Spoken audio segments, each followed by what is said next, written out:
ఈరోజు సిహెచ్ఎన్ అగ్రహారం high school నందు మా బ్రైట్ స్వచ్ఛంద సేవా సంస్థ డ్రగ్ అడిక్షన్ గురించి అవగాహన సదస్సు ఏర్పాటు చేయడం జరిగింది.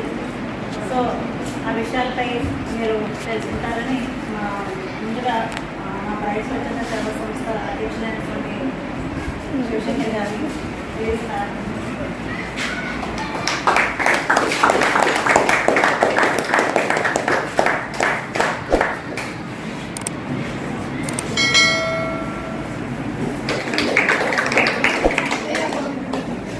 పాఠశాల సహోపాధ్యాయులైనటువంటి కుమార్ గారిని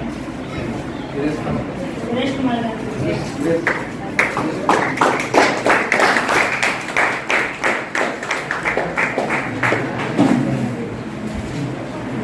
మా అధ్యక్షులుగా ఈ కార్యక్రమాన్ని స్టార్ట్ చేస్తాం.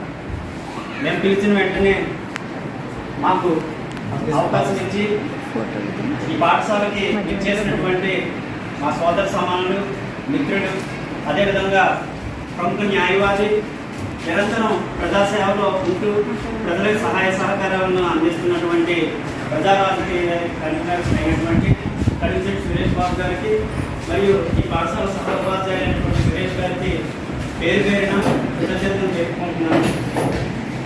ఈరోజు మా ప్రైవేట్ స్వచ్ఛంద సేవా సంస్థ ఈ సిహెచ్ఎన్ అగ్రహారం ఈ కార్యక్రమాన్ని ఏర్పాటు చేయడం యొక్క ముఖ్య ఉద్దేశం ప్రస్తుత కాలంలో పిల్లలు చిన్న వయసులోనే గంజాయి, మత్తు, మారక ద్రవ్యాలకి బానిసలుగా మారి ఎన్నో సమస్యలను ఎదుర్కోవడం జరుగుతుంది. దానివలన ప్రపంచంలో అత్యున్నత యువతతో కూడినటువంటి మానవాళులు ఉన్నటువంటి మన భారతదేశం ఇలా వీటికి బానిసలు అవ్వడం వలన ఆ యువత అంతా నిర్వీర్యం అయిపోయి భారతదేశం ఒక విచ్ఛిన్నకర పరిస్థితుల్లోకి పోయే ప్రమాదం ఉంది. కాబట్టి మన పౌరులను మన సామాజిక బాధ్యతగా కాపాడుకోవాల్సిన బాధ్యత ఈ సమాజంలో ప్రతి పౌరుడికి ఉంది. కాబట్టి బ్రైట్ స్వచ్ఛంద సేవా సంస్థ నిరంతరం ఎటువంటి సామాజిక సమస్య ఉత్పన్నమైన ఆ సమస్యపై తమ వంతు సామాజిక బాధ్యతగా నిర్వర్తించే విధంగా కార్యక్రమాలని పథకరచన చేస్తూ ఉంటుంది. ఈ నేపథ్యంలో మేము ఈ పాఠశాలని ఎన్నుకున్న వెంటనే మాకు అవకాశం ఇచ్చినటువంటి ఈ పాఠశాల ప్రధానోపాధ్యాయులు ప్రసాద్ గారికి నా తరఫున, మా బ్రైట్ స్వచ్ఛంద సేవా సంస్థ తరఫున నా హృదయపూర్వకమైనటువంటి కృతజ్ఞతలను తెలుపుకుంటున్నాను. ఈ నేపథ్యంలో ముందుగా ఈ పాఠశాల ప్రధానోపాధ్యాయులైనటువంటి ప్రసాదరావు గారిని ఈ కార్యక్రమాన్ని ఉద్దేశించి మాట్లాడవలసిందిగా వినయపూర్వకంగా అభ్యర్థిస్తున్నాను. మైండ్ పనిచేయదు, ఏం పని చేస్తాడో తెలియదు. ఎందుకంటే మీరు ఫ్యూచర్లో రాబోతున్నారు కాబట్టి మీకు ఇప్పుడు నుండే చెప్తే కనీసం సిగరెట్ ఆ స్మెల్లే పడదు, మాకు కడుపులు తిప్పేస్తూ ఉంటుంది. కానీ ఎందుకు దానికి ఎడిక్ట్ అవుతారో తెలియదు. ఏం కలిసి వస్తుంది? లంగ్స్ పాడు చేసుకోవడం తప్ప ఏమైనా ఉంటుందా? ఆరోగ్యంగా ఉన్నట్టు పక్కన పెట్టి ఆ సిగరెట్ తాగినట్టు పక్కన పెట్టి దాన్ని ఇద్దరు ఊపిరి పెట్టండి అంటే ఏమైనా పెట్టుకుంటారు? లంగ్స్ సమస్యలు, తర్వాత హాస్పిటల్స్ చుట్టూ తిరగడం, అప్పుడు వరకు ఏదైనా కొంత గొప్ప దాచుకుంటే వాటిని తీసుకెళ్ళి డాక్టర్ని సమర్పించుకోవడం, ఇవే ఉంటాయి. అలాగని చెప్పి ఫ్రీ వైద్యం గురించి ఏ ఎన్టీఆర్ హాస్పిటల్ ఏ కేసీఎస్కి వెళ్తే వెళ్ళి చూపించగలరా?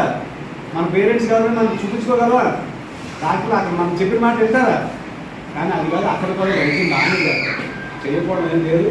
కానీ భయం, ఎన్టీఆర్ వైద్యాలయంలో డాక్టర్లు సరిగ్గా చెప్తారా లేదని భయం, కేసీఎస్కి వెళ్తే అక్కడ డాక్టర్లు పట్టించుకుంటారా లేదా అని భయం. ఎందుకని భయాలు పడాలి? వీటిలో వదిలేస్తే పోయి కదా, నీ ఆరోగ్యం నీ దగ్గరే ఉంటుంది కదా. అది మనం మన పేరెంట్స్ కూడా అవసరమైతే చెప్పాలి. ఒక దుర్మార్గుడైన తండ్రి ఎవరు చెప్తే వింటాడో తెలుసా? ఎవరు చెప్తే మారుస్తాడో తెలుసా మీకు?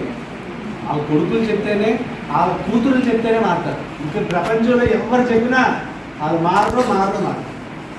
వాళ్ళని దారిలో పెట్టాల్సింది కూడా మీరే. ఈరోజు భారతదేశం ముందు ఉన్నటువంటి అతి పెద్ద సమస్య ఏదైనా ఉందంటే అది ఇదే. ఇందాక మాస్టర్ చెప్పినట్టుగా ఇదే. వీటికి ఇందాక మనం చెప్పుకున్నట్టు మందు తాగితే ఆయన ఎక్కడ పడిపోతాడో మనకేం తెలుసా? ఇలా ఇలా ఇలా ఇలా ఊగుతూ వస్తూ ఉంటాడు, ఎక్కడో దగ్గర పడతాడు. ఒక నలుగురు వచ్చి తోడెట్టుకుని ఇంటికి వెళ్ళి కబురు చెప్పడం, పరిగెట్టుకొని రావడం, తోడెట్టుకొని ఇంటికి వెళ్ళడం. వీటి దగ్గరికి వెళ్తే ఏదైతే మనం అనుకున్నాం, ఈరోజు మేము వచ్చిన సబ్జెక్ట్ ఏదైతే గంజాయి, ఇందాక మేసార్ చెప్తూ 2-3 పేర్లు కూడా చెప్పారు. ఆ పేర్లు కూడా నేను మీ దగ్గర చెప్పదలుచుకోలేదు, ఎందుకంటే మీకు ఏం తెలియదు, అది విలువ.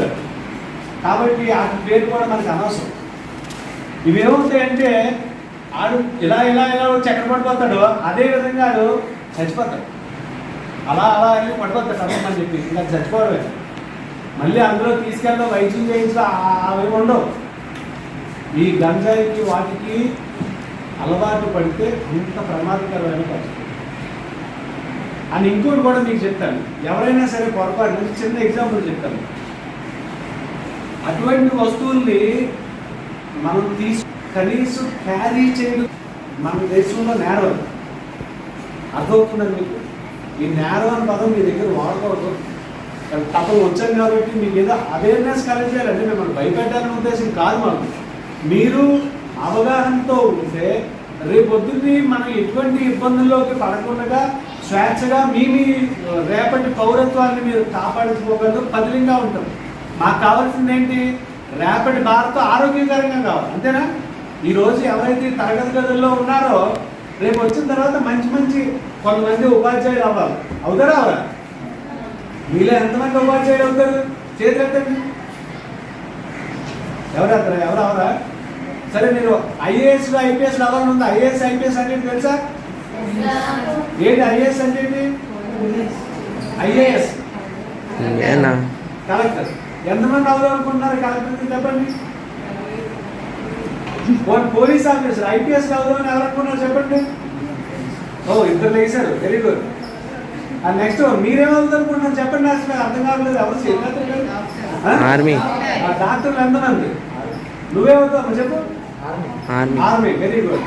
నేను మత్తు మారక ద్రవ్యాలు గంజాయిని సేవించనని ఇతరులను సేవించకుండా చూస్తానని వీటిని సేవించడం వలన సమస్యలు ప్రమాదాలను నేను తెలుసుకొని తెలియపరుస్తానని, అదేవిధంగా వీటిని సేవించడం వలన మనకి పడే శిక్షలు చట్టాలను గురించి తెలుసుకొని ఇతరులకు తెలియపరుస్తానని నా వంతు బాధ్యతగా వీటికి దూరంగా ఉండటానికి అవసరమైన కృషి చేస్తానని, ద్వారా నా వంతు సామాజిక బాధ్యతను నిర్వర్తిస్తానని దైవ సాక్షిగా ప్రతిజ్ఞ చేస్తున్నాను. అడిగిన వెంటనే అవకాశం కల్పించినటువంటి ఈ సిహెచ్ఎన్ అగ్రహారం జిల్లా పరిషత్ ఉన్నత పాఠశాల ప్రధానోపాధ్యాయులు ప్రసాద్ మాస్టర్కి, సహ ఉపాధ్యాయులకు, అదేవిధంగా ఈ కార్యక్రమంపై అవగాహన కల్పించడానికి నమస్కారాలు. అదేవిధంగా విద్యార్థులందరూ కూడా నా యొక్క ఆశిస్తున్నాను. ఎక్కువగా మన భారతదేశంలో యువత అనేటటువంటి వాళ్ళు ఏంటంటే ఈ మాదక ద్రవ్యాలకి, మత్తు పదార్థాలకి బానిసలు అయిపోవడం అదొక కారణం. చాలా కారణాలు ఉన్నాయి మన భారతదేశం అభివృద్ధి చెందకపోవడంలో. ఇది ఒక కారణంగా భావించవచ్చు. ఎందుకంటే ప్రజెంట్ డేస్ మనకి నిత్యావసర సరుకులు దొరుకుతాయి కనుక మాదక ద్రవ్యాలు మాత్రం విచ్చలవిడిగా దొరుకుతాయి. అదే ప్రభుత్వాలు కూడా దాని మీద రకరకాలైనటువంటి చర్యలు తీసుకుంటున్నాయి. అయినప్పటికీ కూడా ఏదో రకంగా మనకి గంజాయి కానీ కొంచెం డ్రగ్స్ అయ్యేది అవన్నీ కూడా, తర్వాత అభ్యర్థికు మన ఆల్కహాల్ తీసుకుని అది ఒక విధంగా మత్తు పదార్థాలు లాంటిది, అది తాగితే మన మొత్తం వస్తుంది కదా, ఇవన్నీ కూడా దొరుకుతున్నాయి. అంటే వాటికి కనుక మనం ఎడిక్ట్ అయినట్టయితే మన భవిష్యత్తు నాశనం అయిపోతుంది. చాలామంది కుటుంబాలు చూస్తుంటే మానవ వాటికి అడిక్ట్ అయిపోయి ఇంట్లో ఉన్నటువంటి డబ్బులు అన్నీ తీసుకుపోవడం, దానివల్ల ఏంటంటే కుటుంబం కూడా ఆర్థికంగా కూడా చిన్నాభిన్నం అయిపోతుంటారు కదా. అందులోని యువత తొందరగా దానికి అట్రాక్ట్ అయిపోతుంటారు. ఎందుకంటే అది తీసుకున్నప్పుడు కొంచెం అంటే ఏదో మత్తుగా ఏదోగా ఉండటం, వాళ్ళకి ఏంటంటే హాయిగా అనిపించడంతో ఏంటంటే దానికి ఎడిక్ట్ ఫస్ట్ 2-3 సార్లు అలా ఎడిక్ట్ అయిపోతుంటారు. దానివల్ల ఏమవుతుంటుంది, మంచి అంటే యువత అంతా కూడా అలాగా రకంగా ఎడిట్ అయిపోవడం వల్ల మనకి ఈ మానవ ఉన్నతికి కూడా ప్రయోజనం లేకుండా పోతుంది. కాబట్టి ఈ డ్రగ్స్ వాటికి కూడా బానిసలు అవ్వకుండా ఉండాలి. ఎందుకంటే మీరు మంచి పౌరులుగా తయారై మన భారతదేశానికి, మన గ్రామానికి, మనకి చదువుకున్న పాఠశాలకు అందరికీ కూడా మంచి పేరు తేవాలని ఆశిస్తూ ఈ అవకాశం ఇచ్చినటువంటి ఈ గ్రేడ్ సేవ వారికి నా యొక్క ధన్యవాదాలు.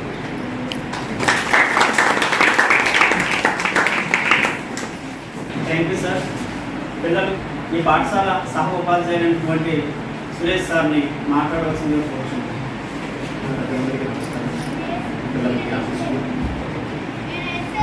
చదువు తీసుకొని మన స్కూల్కి వచ్చి మీ అందరినీ ఈ డ్రగ్స్ గురించి అవేర్ చేయడానికి వచ్చిన ఈ బ్రైట్ సంస్థలకి ముందుగా మన స్కూల్ తరఫున ఉపాధ్యాయులు తరఫున మనం ఖచ్చితంగా థ్యాంక్స్ చెప్పాలి. ఎందుకంటే ఈ వయసులోనే మనం మంచి నడవడిక ఏర్పాటు చేసుకోవాలన్నా, తప్పుదారి పట్టాలన్నా వీసాలు ఇప్పుడే పడతాయి. ఇది వయసు 14, 15, 16 సంవత్సరాల వయసు మనకు ఈ వయసు. Thank you sir.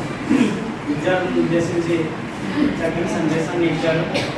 ప్రస్తుతం ఉన్నటువంటి పరిస్థితులకు అనుకూలంగా ఏ విధంగా విద్యార్థులు జీవించాలనేటువంటి విషయాలు, ఏ విధంగా ఉండాలి, ఉండకూడని విషయాలపై మంచిగా విద్యార్థులకి అవగాహన కల్పించారు.